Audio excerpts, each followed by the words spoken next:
Not everyone in Israel follows sports religiously, but almost every Israeli knows about Maccabi Tel Aviv's legendary basketball win in 1977. Joining us in the studio today is basketball champion Tal Brody, who also happens to be the former captain of Maccabi Tel Aviv and the man behind the legendary phrase, Anachnu, al-ha-mapa, we are on the map. And he's here to tell us about a new movie made telling his inspiring story. Thanks for coming in. Yeah, it's not only that we're on the map, but we're staying on the map. Absolutely. Not only in sport, but in everything. I know, I only said one small part of it, but let's talk about this legendary phrase, because at this point, I mean, this is part of Israeli culture. We hear it all the time, Anachnu al-ha-mapa. Tell us why you said this, when you guys won the championships, and how it makes you feel to hear it used on a daily basis here in Israel. Well, I'll tell you, when I played with the United States team in the World Championship, we beat the Soviet Union team, and it was more or less expected, you know, United States against Russia, basketball.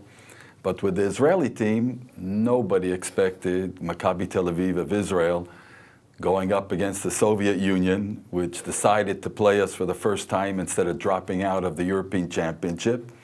And nobody expected us to beat the Soviet team. And when we did, all the fans in this small gymnasium that was in Virton in Belgium, which the Russians chose because the government, the Soviet government didn't let them come to Israel to play us. They didn't let us to go to Moscow to play them.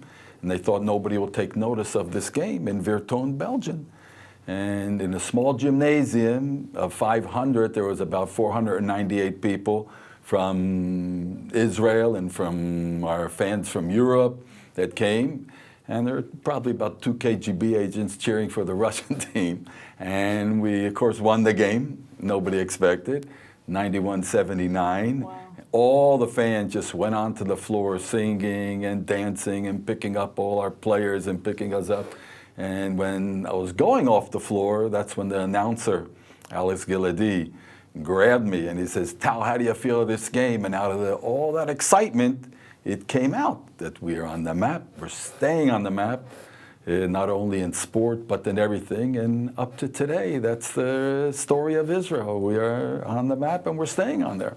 Absolutely. It's such an inspiring story. Every time I hear it, I just love it. And it's so amazing to hear it coming from you firsthand. So can you tell us how basketball played a role in raising Israel's spirit during the 1970s specifically?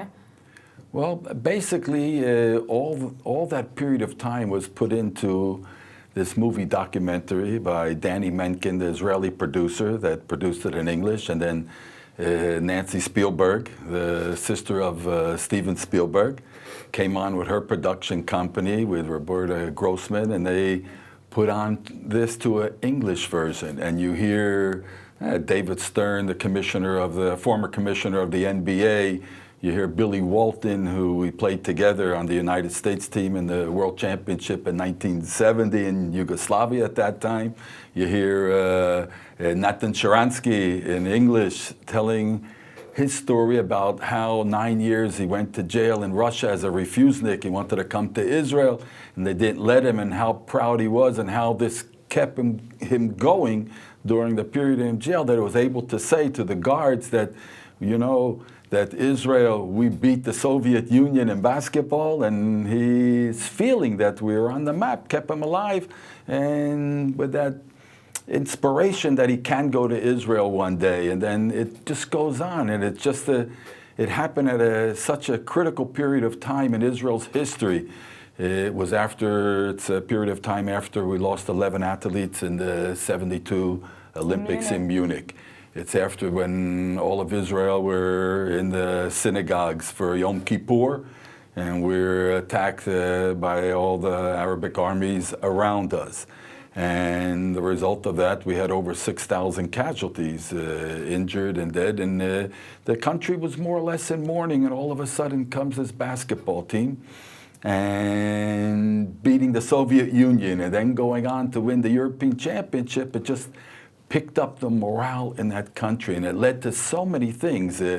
in that movie documentary, which has been so successful in what I saw in the sneak previews in Canada and in... So yeah, let's talk about that, for example. know. I mean, this film, On the Map, it came out last year in Hebrew, and now it's just come out in English, right? Right. Tell us about the movie and kind of, you told us a little bit now about what it includes, but what are some special scenes from the movie that stand out to you the most and that you love the most? Well, I think you don't have to be a basketball fan to enjoy this movie. It's so sentimental, and it shows this period of time. And as I started to say, that when I was in Canada, when I was in Australia, I was very curious to see how the audience, average, let's say average age, middle age, up and down, and how they would react to the movie when it was in Hebrew with English subtitles. And nobody left, and it was amazing.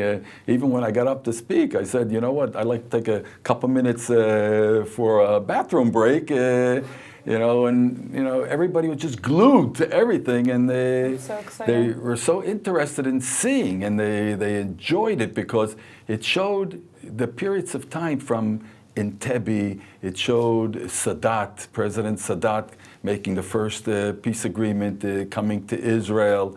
It shows Nashon Sharansky, as I say, the period of time of Let My People Go, a period of time when Israel won the European Song Vision Festival and Rena Moore won Miss Universe. It was a beautiful time in Israel, and I think the main theme of this picture, you see Israel as it is. Because Israel as it is, you don't see today normally on the news media. Absolutely. And this is the real Israel. The faces of Israel, the beautiful Israel, the love of Israel for sport, the participation in sport, and the spirit of Israel of what sport has contributed, not only in the spirit of Israel, but the education, the culture. It's amazing, and this is why I think most people don't see what's in that movie documentary, and that's why they enjoy it. So speaking about this, what main message would you say we could take from this film? I think the main message is that On the Map, that's going to be featured all over next year in the film festivals all throughout the United States and Canada, is that this is Israel. This is Israel. It's sport, it's education, it's culture, it's the love of life. We were voted one of the 10 happiest countries in the world. People don't realize that. They see ISIS, they see everything that's happening around us, they see what's happening in Europe. But Israel, because of our past experiences, is the safest place to go. And anybody doesn't believe it, you can ask all those entertainers that are coming to Israel, whether it was Elton John that was just here, or Deep Purple, or J-Lo, Jennifer Lopez that's coming, or Simply Red. We got so many entertainers coming into Israel. It's just a fantastic July, August, but that's what Israel is. It's life. I guess the bottom line here is watch this movie, this beautiful movie about Israel, and come and visit. Definitely. Absolutely. Definitely. Thank you so much for coming in, Tal Brody. Thank you very much.